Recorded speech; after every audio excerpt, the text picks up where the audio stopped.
This is my third time in a driverless car, and I did it for the first time yesterday morning, and then I did it again last night.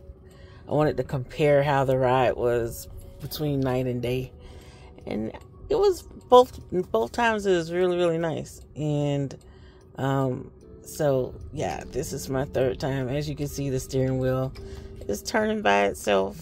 I'm sitting in the back seat, and I feel really safe. I have to admit, the first time I rode, I was nervous because, I like to feel like somebody's in control. It don't have to be me, but I want, you have a need for somebody to be in control. And so I was nervous that the car, no one being in control of the steering wheel, I didn't know what to expect, and I was a little anxious.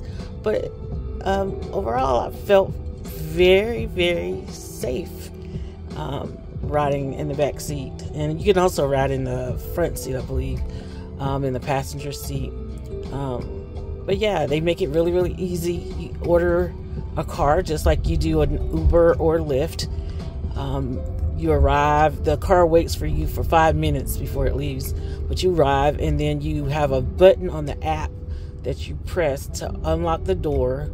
You get in, the car won't move until you're locked in, you have your seatbelt buckled, and then you have to press begin ride. And so the ride starts, and off you go. And I'm on my way to an event hosted by the Blue Shield Foundation of California. They're having an event focused on domestic violence. They just are now releasing a playbook, and so this is the launch event for that playbook. I'm going to log off for just a few seconds or a few minutes until we arrive. It says it's a 20-minute ride. We have 17 minutes to go. You could probably see in the bottom of the screen, that's the route that we're taking. So I can see cars in front of us, cars beside us. I see the same thing that the cameras on this car sees. You can see the emblem on the steering wheel. It is a Jaguar, and it's a very nice Jaguar. It has the panoramic window at the top. I don't know if you can see that very good. It's kind of dark. The has leather seating. Very state-of-the-art equipment in the front. The car plays music, believe it or not. It plays music, and you can select your preference of music. This is really kind of the music that's playing now is pretty soft and relaxing. And so I'm going to sit back and relax on this drive to the Blue Shield Foundation event.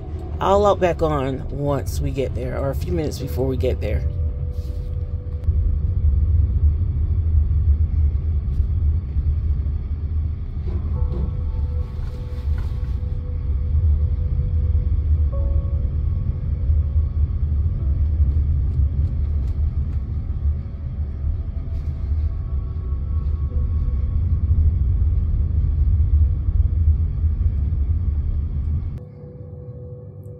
I wanted to show how busy the intersection is with people crossing the street. I may have just missed my opportunity.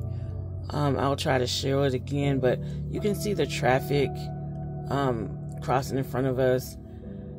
And here's someone walking their dog. The car senses movement around it, and so it stops and allows people to cross the street. And then it goes on about continues the ride after after people cross the street, and so it obeys all the traffic laws. So that's another really cool plus about this driverless vehicle, this driverless ride. Someone asked me about the cost. Was it cheaper?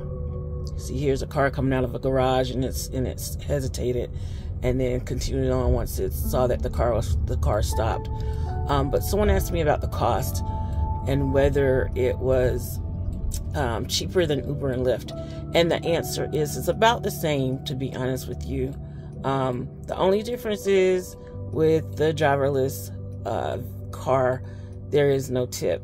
Whereas if you catch an Uber or Lyft, it's pretty nice that you tip your driver, and I usually do. But with Waymo, which is the service that provides this driverless experience, there's no way for you to tip for the ride. And I guess who would the tip go to, since nobody's driving the car? So that only makes sense. Anyway, I'll walk back off again, and we are about 10 minutes away from my destination. So I'll walk back on in about 7 minutes.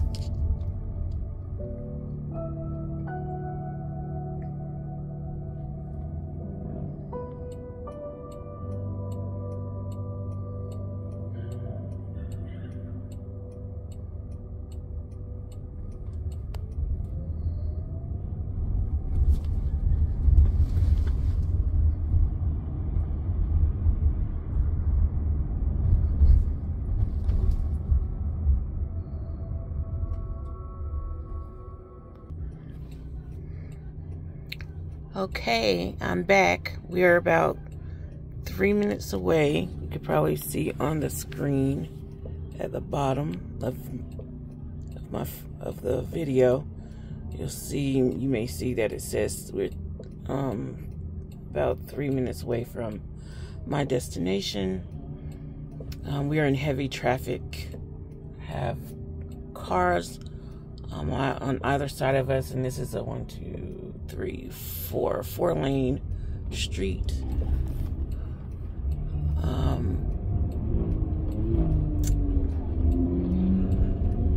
The car is now trying to change lanes.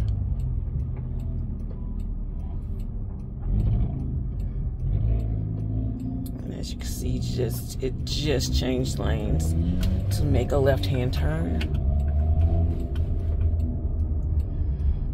You have a lot of kind of potholes in San Francisco streets.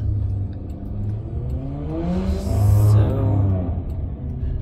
we're now 2 minutes away. It just made a right-hand turn, and I believe we are on the street where I need to stop. I want to make sure. So we're on Post, and I'm not sure if this is Sutter. I'm not sure of the street. I missed it, but if you look at the bottom of the screen, you can see the traffic patterns.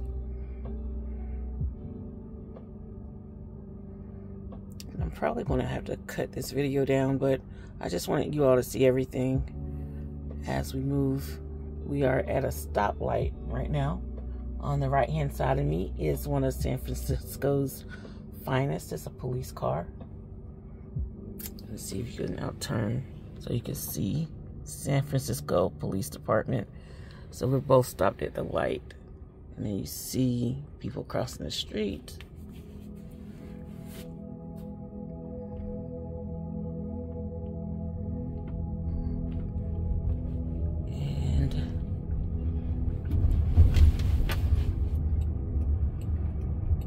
Just trying to see the name of the street that we're currently on.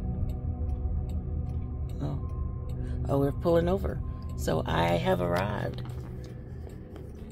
at 2:55. You're here. Please make sure it's clear before exiting.